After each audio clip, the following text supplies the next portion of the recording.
Are you starting to reach a point of overwhelm in your influencer business where you're busy juggling everything, but you feel like you're about to drop a ball? I have been there. And even with over a decade of experience as a content creator, I was trying to juggle everything all by myself for way too long. And now that I've started outsourcing, I can confidently tell you that I wish I'd done it sooner. That's why I wanted to create this video today to talk about what to outsource, types of outsourcing, and my 4 best tips for outsourcing I've learned since I started doing so. So let's get started talking about what you should outsource. Outsourcing is a way to take things off of your plate and help you turn your attention back to the big picture things that will really ultimately help you grow your brand. So here are 3 things that you should consider outsourcing. Number 1, things that save you time. Time is your most valuable resource, and money is valuable too, but if you could pay some money to get back time in your business, that is a trade worth considering. What I recommend is looking at a typical week in your life as an influencer and writing down how many hours per week you're spending on your various tasks. Whether it's engaging on social media, editing content, or reaching out to brands and partners, think about how many hours a week you're spending doing each of those things. And then ask yourself the question, if you're spending 7 hours a week editing your content,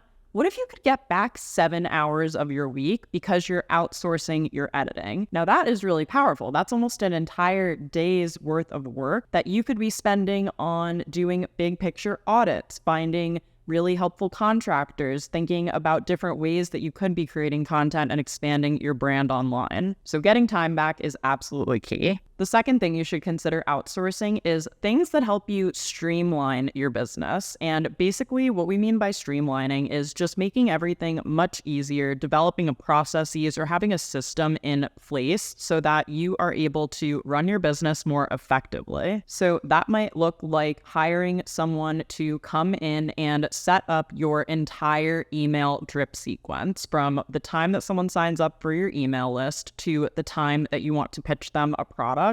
Having someone come in and actually automate that whole process for you is a really worthwhile investment up front, because think of all the time it's going to save you and how later on you're going to have this automation running in your business and ultimately helping you generate more leads and hopefully make more money. And the third thing you should consider outsourcing is things that you do not like doing.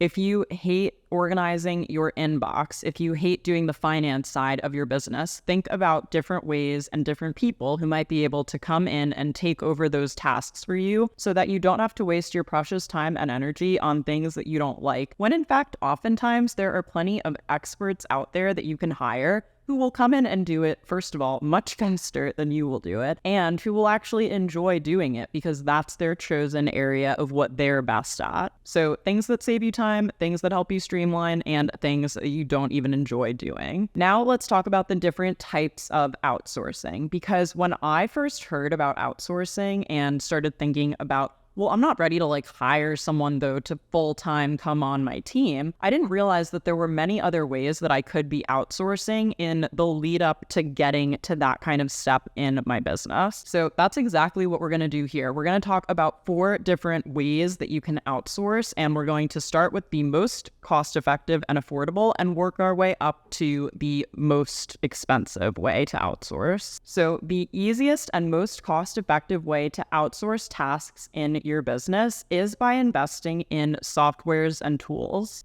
Because outsourcing doesn't have to mean bringing on another person. If you find the right tools and softwares to incorporate in your influencer business, you can streamline things and make everything so much simpler for yourself. One of the biggest pros of using a software instead of hiring actual help is that it's going to be so much more cost effective and sometimes even free depending on the software versus hiring a person. However, one of the cons to keep in mind with softwares is that you're just never going to get the same quality that you would if you hired an actual skilled person to do your tasks for you. So that's why I recommend using softwares for things like automations, for scheduling, and things that'll just simplify your business. Some softwares that you may consider implementing into your business include things like ChatGPT, which right now is free. You can use it to write summaries, help you write captions and emails emails faster and speed up your writing process. Or you could think about investing in softwares like Later. That is one I love and have used for years, where I'm able to schedule posts across my social media platforms, so I don't need to actively remember to sit there and hit upload every single time I have a new piece of content to post. What I'll usually do is actually batch schedule content for a week or a month at a time, depending on the platform, and then it just uploads automatically and I don't have to worry about, oh, I got too busy and I forgot to post something today. Another way that you can outsource is to hire one-off contractors to help you with certain specific projects. The big pro of this is you can hire as needed, so you're not committing to paying someone over and over and over again. You basically will have a set project rate. They'll work with you for a specific amount of time, and then once the project is over, you're all set to go. I would say the only real con here is if you find that you're hiring one-off contractors for lots and lots of different projects, you're probably going to spend a lot of time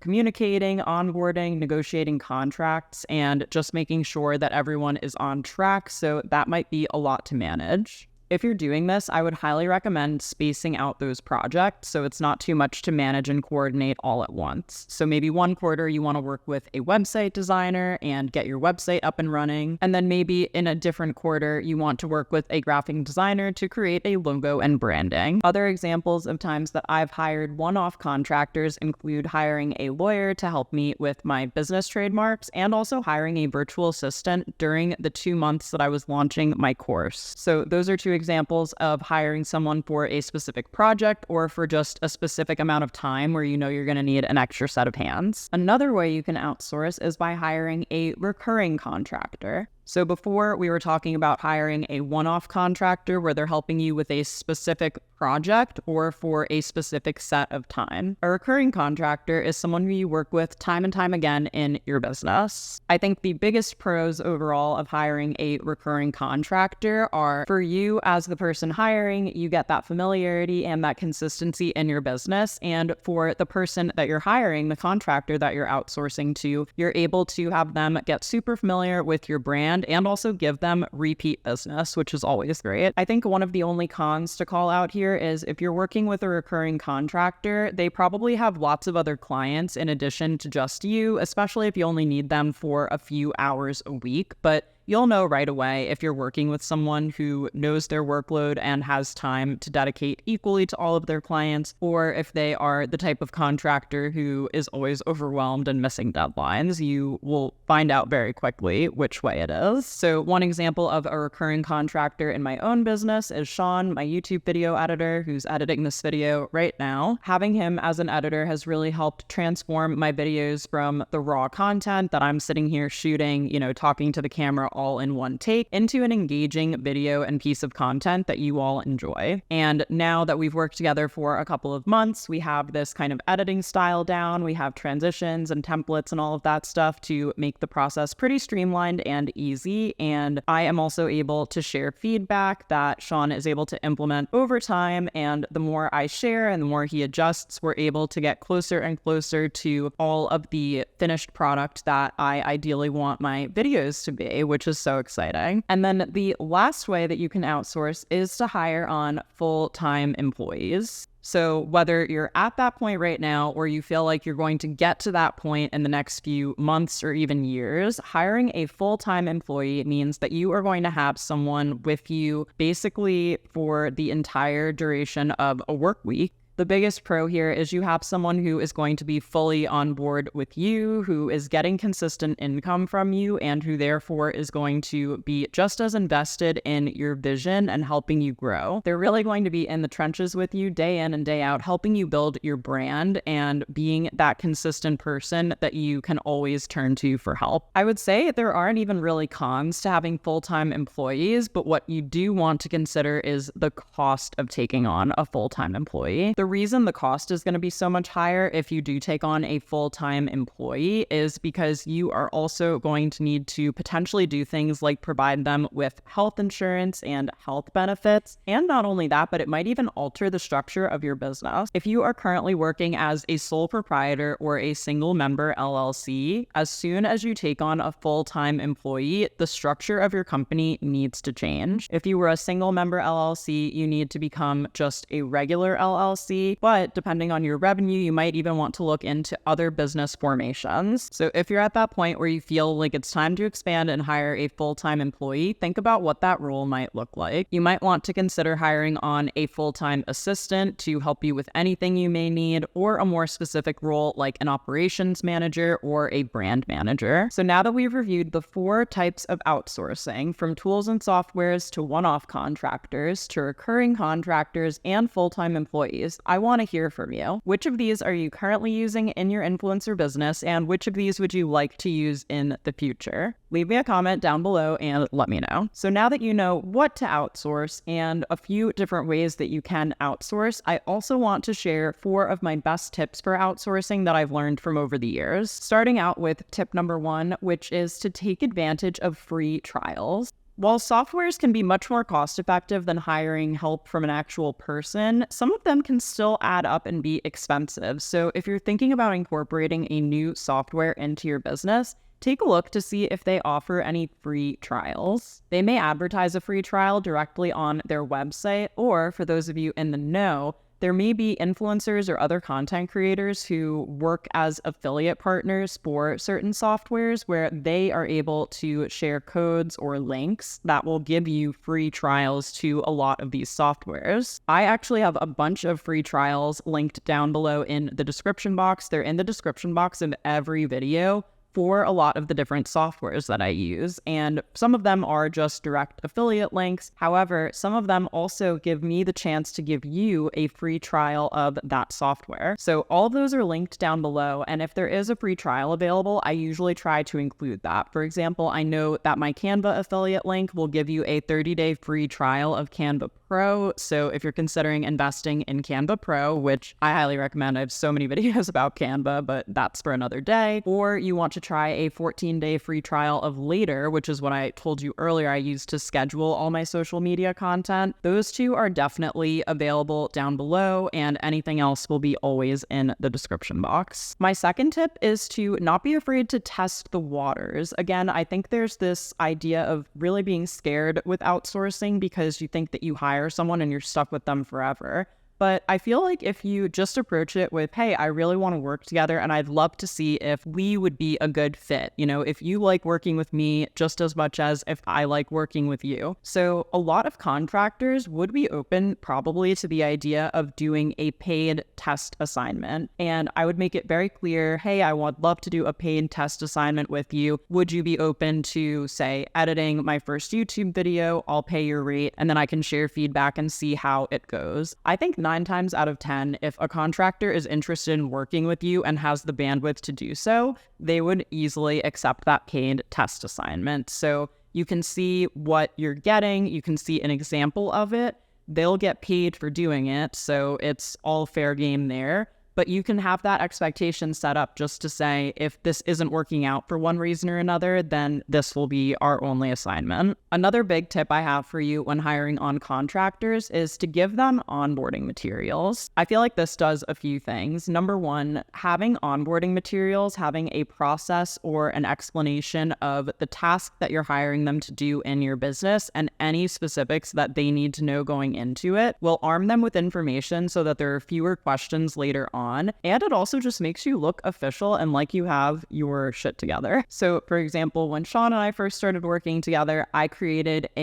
basically like a style guide for my YouTube channel where I shared things like my brand colors and fonts that I used. And I also talked about things like how I do my end screens and what I think about captions and all of those little things. So that already gave him kind of just a framework to work off of, but still allowed creative freedom for him to come in and do his transitions and cool things that he comes up with in the motion graphics department that I am terrible at. So it was just nice to be able to share kind of the basics, even just a channel description, who my audience is when I upload content, so that all of that information was in one easy to access place. as we first began working together. I actually did a walkthrough of that style guide on my Patreon, so I will leave a link to that down below in case you want to see an example of what I've sent to a contractor in the past. And this tip is probably the most important one. So this is to make sure that you're giving your contractors feedback, both good and bad. If you don't share feedback, then you're not going to get the results that you want. So I do think it's important to call out, hey, like I saw we tried this, I didn't really love that, so can we maybe cut that and do this instead? And it does not have to be in a mean way whatsoever. I actually always recommend delivering feedback just in a very neutral tone whenever possible, because 9 times out of 10, it's nothing personal. It's just learning more of the different ways that you function as a business owner and making sure you're communicating that clearly to the contractor. So having this open line of communication is really key. That's also why something like the style guide I mentioned is good to share upfront.